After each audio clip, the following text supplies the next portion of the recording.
You are listening to an entertainment program put together by a company called Financial Ineptitude. Anything said on this show is not an endorsement or professional advice. Would you really want to tell a court of law you were suing us because you thought taking financial advice from two idiots on a podcast put out by Financial Ineptitude was a good idea? Really? Clown hat, smiley face. Hello and welcome to a special bonus edition, Beginner's Guide, Walk Through the Exchange. For any of you listeners out there that already know everything there is to know, you can skip all of this delicious entertainment and just stick to our regular scheduled broadcast. But if you've got questions that you're just too scared to ask and you're looking for that beginner's overview, we're gonna walk you through it right now. Yep, we're going to try and cover as much as we can about the basic terms and terminology, and then maybe go into a little more depth about some of the different types of investments.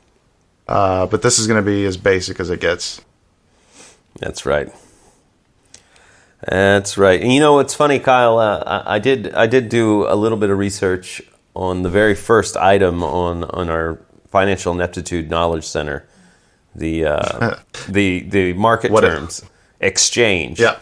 A marketplace where stocks, currencies, futures, etc. are bought and sold. My very first thought was, do we even need people running a stock exchange? There's a ton of them that are online only, I think, already at this point.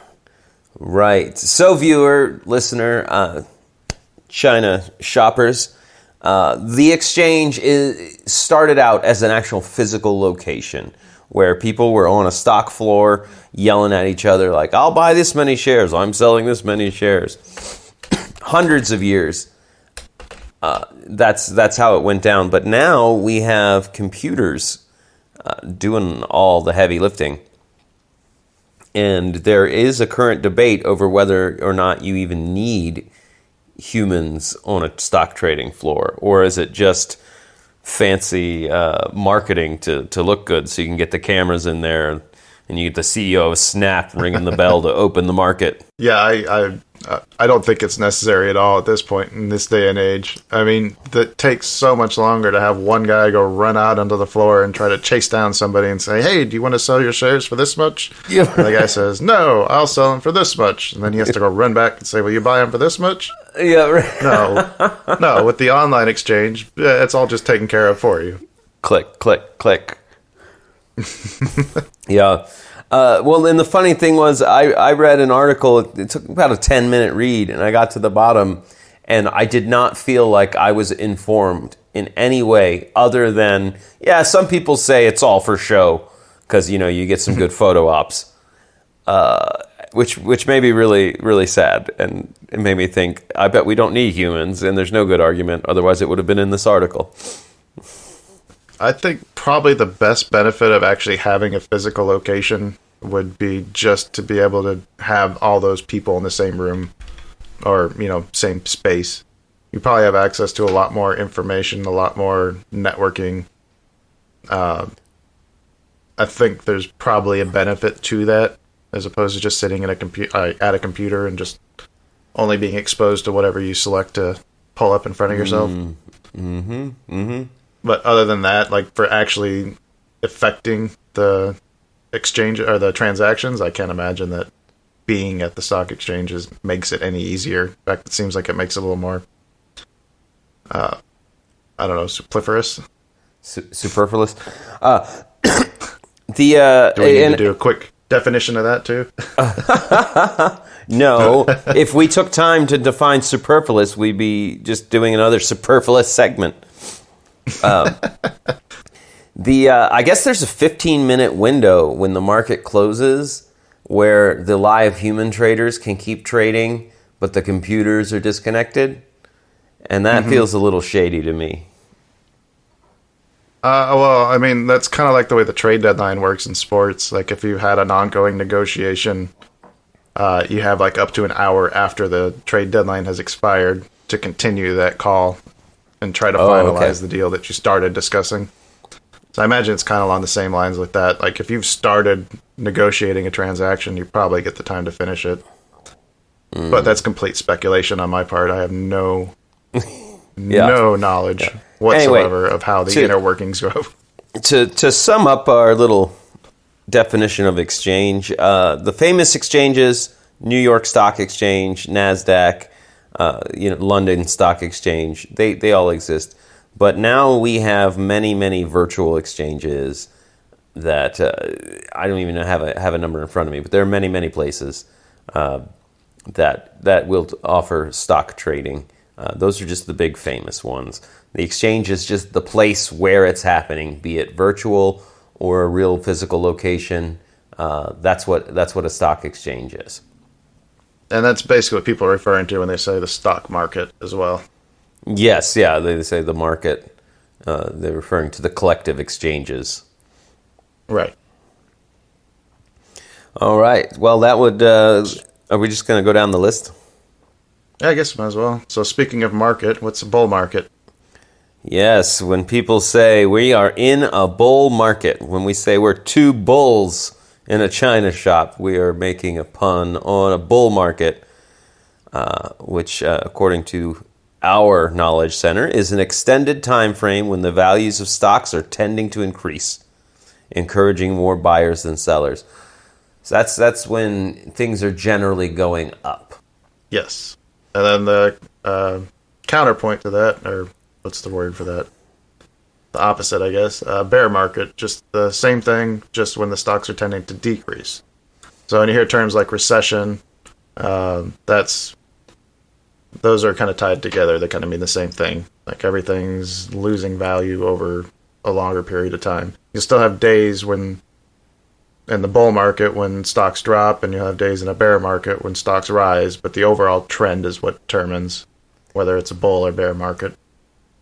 Right. Yeah, if you look at the history of the stock price or even like the S&P 500, if in the past 6 months, if you look 6 months ago and the price of the S&P was higher than it is now, it generally means you're in a bear market because the average is going down.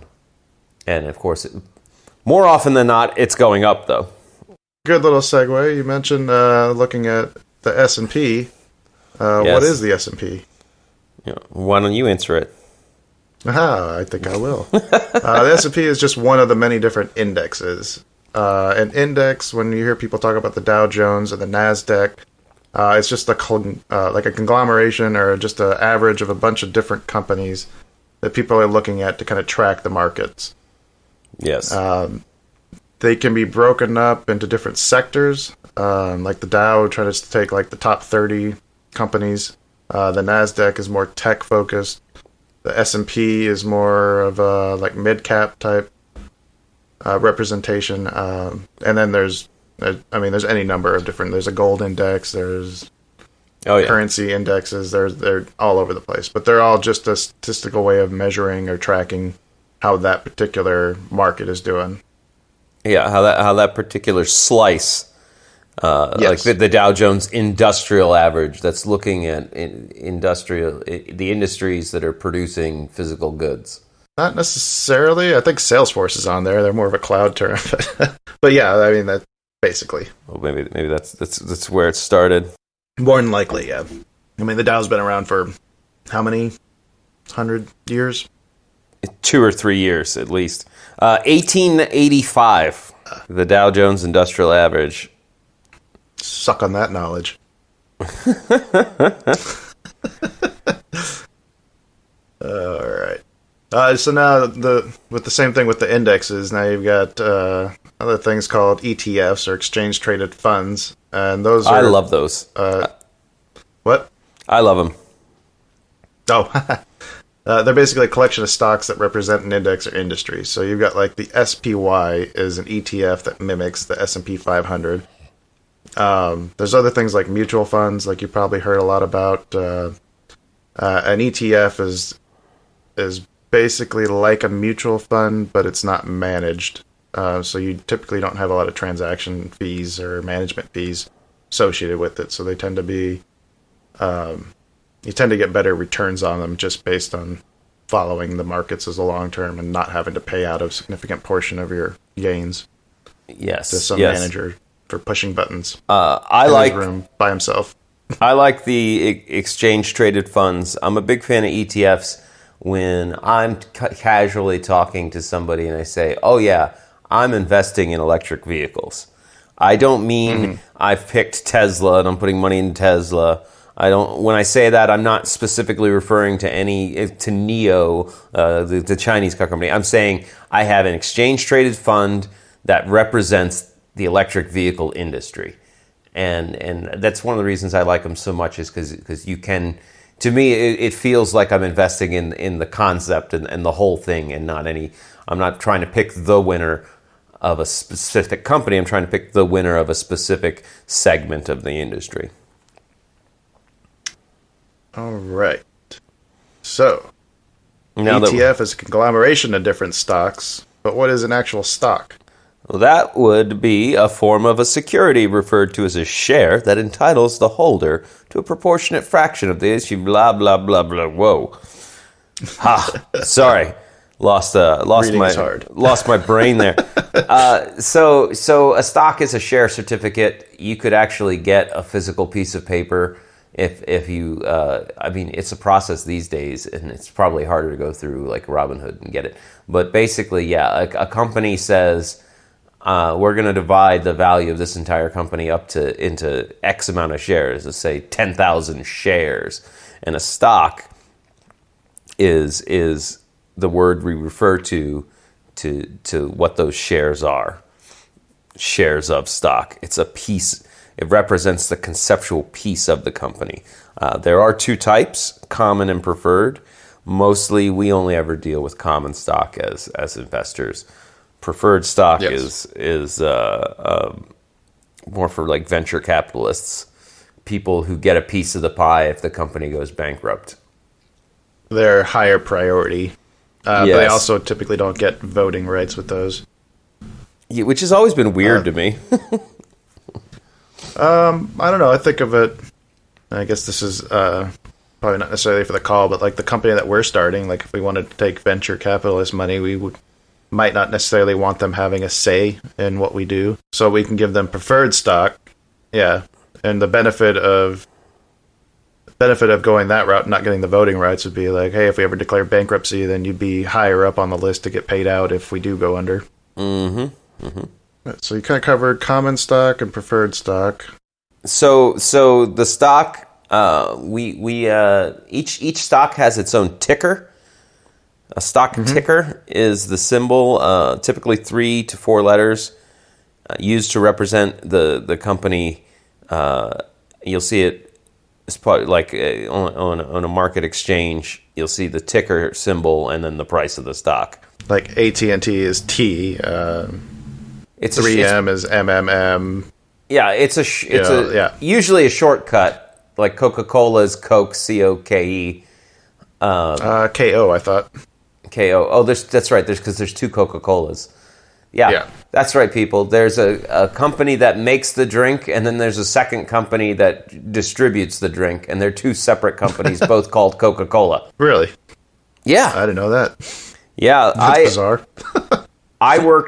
When I worked for Coca-Cola, I worked for a shipping distributing company called Coca-Cola. That's COKE. Oh, you didn't actually work? Really? So that cup you gave me is not an actual Coke cup? That is that's basically a trucker cup you gave me? They're like sister companies. That's weird. They must have split it off or something to separate the distribution from the... Huh. Interesting. Yeah, KO produces the soda, and COKE distributes it. But it's the largest independent Coca-Cola bottler in the United States, sells and distributes Coca-Cola across 14 states to more than 65 million people. So yeah, that's who I worked for. But it's still called Coca-Cola. It still has the same brand. It's weird. It is weird. Sorry, that's big digression. No, that's fine. That's kind of what this is for. Okay, so that's a ticker. Just real quick, options are when you want to see your money, your dollar go from being worth $1 to being worth nothing. It's a place you can put your money in to make sure that other people will get it someday, but you don't want it anymore, so you put it into options. It's a way to redistribute your wealth upwards. Upward, yes. No, that's not the definition of options. I'm just bitter right now. Options are their own beast. We don't need to get into them today, but basically it's a contract that gives you the right to buy some stock, and we'll get in that in future bonus episodes, but that's basically what they are. All right, so that's some of the basic terms that how the market works. Let's get into, like, say you wanted to buy a share of a company, Dan. Say grandma gave you $500 for Christmas, and now you want to go turn around. You want to buy 500 shares of Amazon, or not 5. Let me pick a more realistic one there.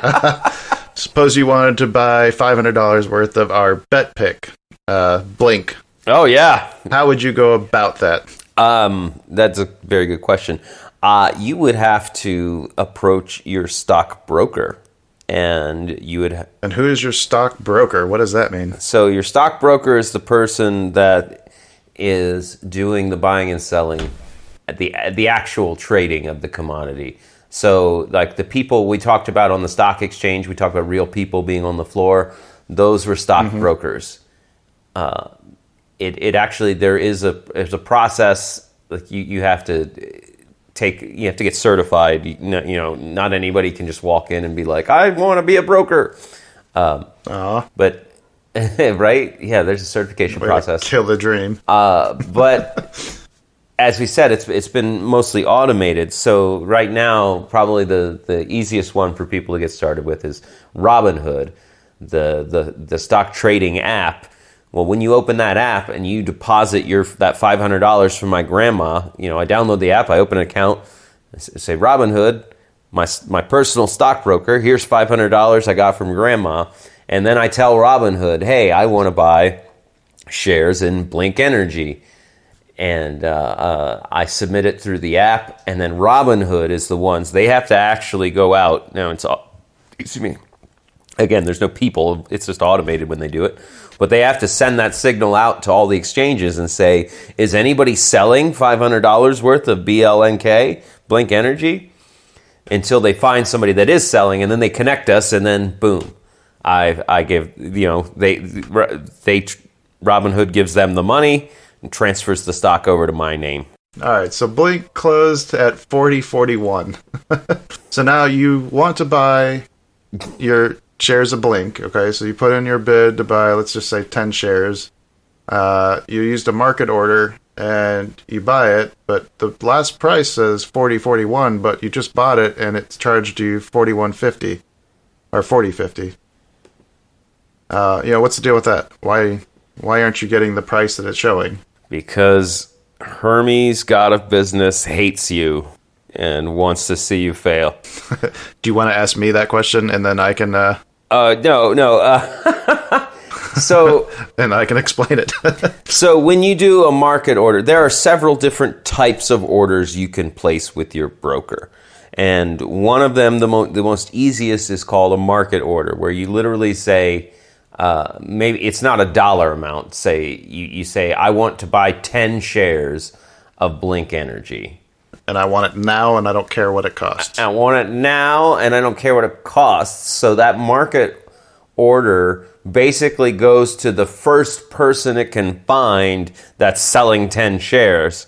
And they say, I've got the money, and Kyle has the shares. If Kyle wants to sell his 10 shares of Blink, he can do it under a specific type of order, and he can say, I only want to sell these shares of Blink Energy for $41, even though everybody else is trading at $40.50 or 40, whatever it is, 40, 41. No, that's it doesn't necessarily go to just the first person. They still have to find the lowest bid that's currently out there, but it's going to just take the lowest bid that's currently trying to sell when you put in a market buy. That's actually where that's where Robinhood was getting into trouble, was they were routing those orders through to different exchanges rather than trying to get the best price that was already out there. Yeah. They were trying to get the one that gave them the most kickback. Right, they were doing their partners first. So the market order, you're guaranteed you'll get your shares right now, but you don't know at what price because it's based on what's being offered in the market. Okay, Dan. So you said we could do a limit order where I can set my share price. Okay, well I see the last price was say $40.50. So I set a limit order at $40.50, and then I press execute.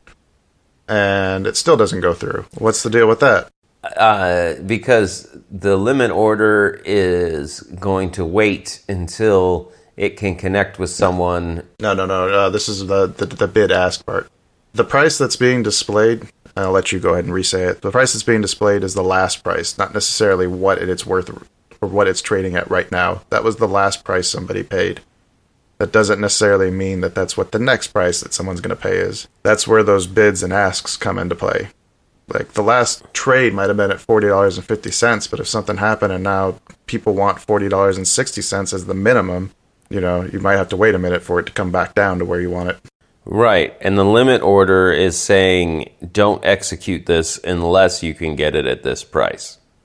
Right, but the price that shows up, that last trade, that's the last trade price. That's the last transaction that happened, what the agreed price was at that point. So what is the bid and ask if the last traded price is what it's saying the price is, then why are the bid and ask different than that last traded price? That's just the bid is the current amount that somebody's willing to pay at this second. The ask is the currently offered sell price that somebody is willing to offer this second, the lowest selling price and the highest purchase price. I see. So if somebody's got a higher bid in than you, then obviously their transaction's going to go through before your limit order gets next on the queue. You have to wait until nobody else wants to pay that price before you'll get yours. The ask is what the seller is asking for. The bid is what the buyer wants to get it at.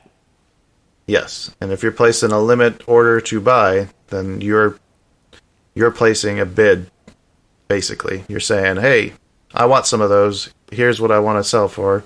And then you got to wait until you're the high bid. I see. So that's a limit order is when you're setting your specific price. It's almost like an auction, right? You got the guy up at the front saying, let me hear, does anybody want to buy this for this amount? And then you got like several people raising their hands, I want it. Well, until somebody actually is willing to sell it at that price. Like if somebody's willing to pay more than you are, then you might have to wait a minute.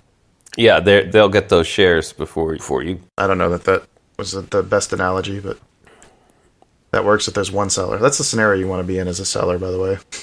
You're the only one selling? Yeah. Yeah. The dream. Yeah, something that we should have covered earlier. I consider this to be one of the basic understandings of the stock market and what's moving a price up and down, because it's not always based on something real and physical, the price of a stock. It's not always, Coca-Cola stock. Well, how much is the Coca-Cola company worth? Let's add up their land and their buildings and their trucks and their office supplies, and then they've got this many shares. No, it's not that simple.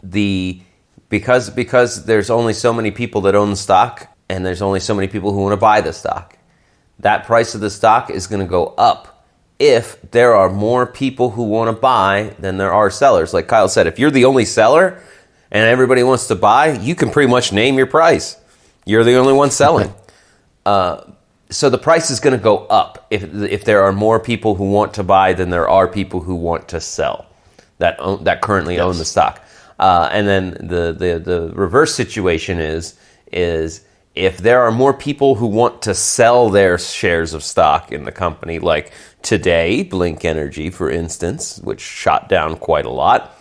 There were a lot more people who owned shares of Blink Energy that wanted to sell than there were people out there who wanted to buy shares of Blink Energy. So the price goes down because the people who want to sell, they're having a hard time finding a buyer. That's another good scenario. You're the only one who wants to buy.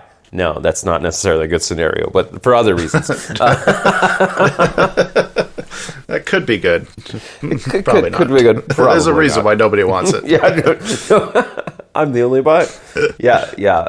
But in that scenario, you can assume that the price of that stock is going to be really, really low because those people who want to sell, they want to get out. The price is going to go down because the people that bid, they're making bids. They're going to be going lower and lower.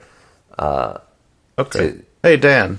Yes. You keep talking about having one person for a buy and one person to sell. What if nobody wants to sell? That's a good question, Kyle. What if nobody wants to sell? The institutions that they hold a lot of reserves on these stocks, and they do a lot of these trades. It's not always a one person for one person type scenario. A lot of times you're actually trading with like the financial institutions that run the exchanges. Yeah, they're the house at the casino. It's very unlikely you'll get into a scenario where you're the only person who wants to sell. I mean, the price may be dropping. The institution may be setting the lower price that they're willing to buy it at. But there's that built into the markets in order to kind of smooth out those fluctuations. Right. But as a basic rule of thumb, more buyers than sellers, price going up. More sellers than buyers, Yes. Price going down. Take a look That's at absolutely right, yes. a company like Tesla with a price where their earnings per share ratio, it's so high. We'll talk about earnings per share later. But people like the Tesla brand. They like Elon Musk. And so for the last couple of years, we have seen more people wanting to buy Tesla stock than there are people wanting to sell their Tesla stock. So the price has just kept climbing and climbing and climbing in it. And eventually it really has nothing to do with what the company physically owns. It has to do with how many people want to be owning a piece of that company. How many people believe that company is going to be huge in the future, so they want to get their piece now. I just don't know. Is there or has there ever been a company more overvalued than Tesla? Oh, I can't think of one off the top of my head. I'm pretty sure if you went back to the .com bubble, you'd probably find a few. Yeah, that's true. Yeah, I mean, Tesla's at least making money now, so. Yeah, for a long time, it was their stock kept going up, and they hadn't even turned a profit. It's like, oh. Yeah. All right. What else we got here? Hey, Dan. Yeah? Okay, so I bought my shares of Blink. I got my order in. I set my limit order, executed at the price I wanted. Now I own these shares. Yes. Now what? How do I protect myself from losing everything? Well, then you go out and you basically bust in all the windows of Blink's competitors to make sure none of the other companies can compete. Is there nothing I can do to protect my investment? No, of course there is. There are specific types of orders that you can place. Like we talked about a limit order. You could just set a limit order to sell, and you do a thing called there's two time frames on an order. Good for day, good till close. Good till close means keep trying. Good till canceled. Day after good till cancel. Keep trying until it gets done. But there are specific two specific types to protect your money. Two specific types of trades called one's called a stop loss. One's called a trailing stop. Like a stop loss is basically an order to purchase or sell the shares of stock when it reaches an activation price, a trigger price that you, the owner or purchaser of the trader, enter. Yes. You can do a stop loss as a market or a limit, but basically it'd be like this Blink at $40.46. Kyle buys in and he says, well, I don't want to lose too much money on it.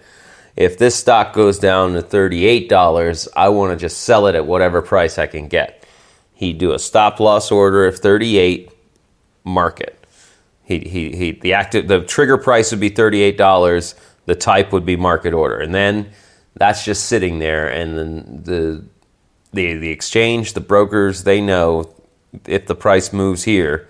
Oh, looks like we're selling Kyle's shares. That'll help to protect you, but it's not always foolproof. As anybody who's woken up and saw a stock drop 15% overnight, sometimes you'll blow right through those and you won't get that 38. It's not a guarantee you're going to get the part where you set the activation, but Yeah. it will sell. It's better than nothing, I guess, is what you can say. How does a trailing stop work, Kyle? Alright, so trailing stop is basically the same thing as a stop loss, except your activation price is going to move. So you can set it as either a percentage or as a dollar amount. If the stock is trading at $40.50 right now, Blink Energy, and we say we want to set a trailing stop at $5 a share below what it's trading at. So now if that stock goes up to $41.50 tomorrow, our stop limit is going to be, our activation is now going to raise to $36.50 instead of $35.50. So from the point you set that order, the highest price that it sees is going to be the point where it's going to subtract your activation parameter that you set. Right. It could be based on a percentage point, like we said, or it could be based on just a fixed dollar. $2 from this point, $3, $4, whatever you want to set. So But that's a good way of protecting yourself as the stock is moving. You can keep raising that point, and then that way you can use that to kind of lock in if it's profitable once it hits a certain point to make sure that you're always going to sell with a profit.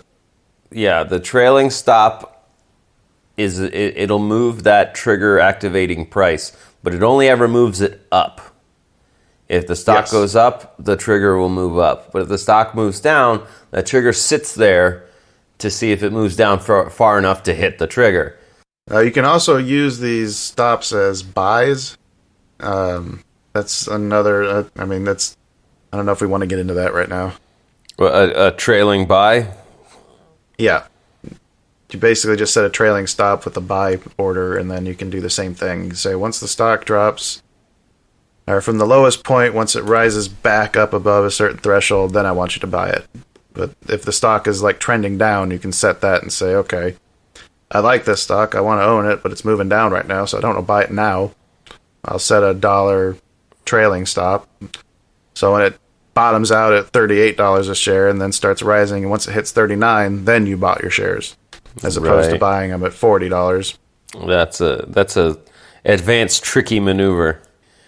I've actually been using it a lot more because Yeah? trying to pick a price has been such a pain in the ass that I'd rather just set like a 50-cent trailing stop, and then I know that I'm going to get a better price rather than just picking it and then watching it bottom out. If it starts to bottom out and keeps running, then okay, well, good. I didn't buy it at $40.30. I bought it at $36.50 instead. I think the trailing stops for purchases are a great tool, just to make So- sure you get a better price. Okay, so let's say let's say the stock. Let's say we're looking at Blink Energy, and I say, well, I'd really like to get it at $39, and it's currently at $40.40. So I do I set a trailing stop at like $1.40? No, because it'll be, if it goes up $1.40, that's when you're going to buy it. It's going to take it's like the opposite of the when to sell it. It's going to take the lowest price that it sees, and then once it goes up by the amount you specify, then it's going to purchase your shares. If you want to guarantee at least 39, what you would do is you'd set an activation for that order, as well as the trailing stop. So you can say, okay, once this gets below, say, 38.50, I want to activate my order, and my order is going to be a trailing stop of 50 cents. Okay. So that means once it gets below 38.50, if it just hits 38.50, activates, and then jumps up again, you're going to buy it at 39. If it continues going down past that activation point, then you're going to get a better price until it finally goes up by the amount you specified. Okay, so basically, it's another way to say it is, I wanna wait for this stock to stop going down and then go up a certain amount. Once it's gone up that certain amount, that's when I want to buy Yes. in. Yes. Oh, that makes sense.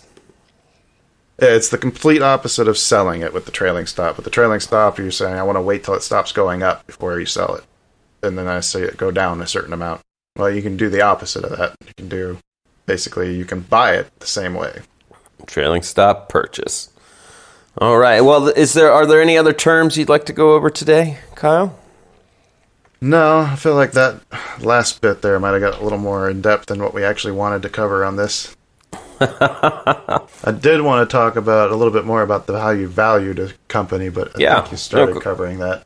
Okay, I touched a little bit on it. Let's expand. How are companies valued? I'm looking at Investopedia. I was just going to go ahead and read through the first couple paragraphs of this. So a company's market cap is first established in an event called an IPO, initial public offering. So we've seen a lot of those coming up in the news lately. IPO is the first time a company gets actually traded, goes public, when the public can go out and buy shares and own a piece of that company. If it's privately owned, then there's no shares available to the company. They're not, or the public. They're not traded on any exchanges. They may have internal shares that owners of the company might have, but the IPO is the first chance that we get as the public to own a piece of that pie. Yes. So there's a very complex formula and valuation techniques that they use to derive the company's value. They could be looking at things like assets, expected earnings, any sort of all the things that they have that have tangible value, and try to assign something to that. They're going to determine how many shares are going to be offered to the public and at what price. So a company, let's say we have a company whose value is estimated at $100 million. They're going to issue 10 million shares at $10 a share. So that company goes public. It gets its initial pricing from the exchange. And what they say it's going to start at, like when they say they're going to offer it at $10 a share, unless you're part of the select few that gets the first crack at those, whatever they set aside for the IPO, you are probably never going to see that $10, especially if it's a hotly anticipated one. Yes. The institution's going to price that out at, say, like 10. But once it hits the market, and if there's a lot of people that want it, that thing's going to go up before it ever even actually changes any hands. Right. I'm trying to think of an example. Unity, I think, was one that got released. I think it roughly doubled before it ever actually even traded a share. Alibaba was kind of the same way. I think that was priced somewhere around like 50 or so when it first came out. And then the first shares that actually traded were around 85. Oh, yeah. So after the company goes public and its shares start trading on a stock exchange, its share price is going to be determined by supply and demand, which is what you were saying. If there's a high demand for shares due to favorable factors, the price will increase. If the company's future growth potential does not look good, sellers of the stock can drive the price down. So that's where supply and demand comes in. So it starts out with the valuation that's kind of tied to something, but after that, it can be influenced by any number of factors, and a lot of it is emotional. Yeah, something we talked about on the show that I like to use as one of my favorite examples is Hertz Rent-A-Car filing for bankruptcy, and literally in the filings, like, we don't know if we'll be able to keep existing as a company. We're trying to, but we don't know. And then their stock price, which had been falling and falling and falling, started shooting up because people started anticipating, oh, hey, look how cheap Hertz is. They're not going to go away. They'll make it through this bankruptcy. And you all of a sudden you had a lot more buyers than sellers, and the price started shooting up. It shot up so much, they actually asked the judge if they could issue new shares while they were in bankruptcy, which I've never heard of before. Right. Yeah. And the judge actually said, no, you may not issue new shares of a company you don't even know you're going to be a company. Like, but we can make this money. I believe if your business model is issuing new shares to new investors, that's called a Ponzi scheme, if that's where your money comes from. If your income comes from new investors, it is a Ponzi scheme. I feel like we should get into price and earnings and all that stuff, but I feel like I think this has gone on pretty decent amount. We could probably do that for the next episode. All right, folks, if there's anything we didn't cover, we may cover it in our next bonus episode, but always you're able to reach out, email us, contact us on social media, give us a phone call, 725-22-BULLS. and we'll make sure we get around to answering your question quick like a bunny. And if you like what we're doing, rate and subscribe. Rate and subscribe. That's what my wife Rate said. and To say. That should subscribe. be our mantra. Please Rate and subscribe. Yes, yes. And tell your friends to rate and subscribe. Even if they're not going to listen to us, they should still subscribe to us. It's worth it. That was for you, Laura. All right, folks. Keep on trading. Happy trails. Happy trades. We love you. And we'll catch you next time here in the China Shop. Bye, folks.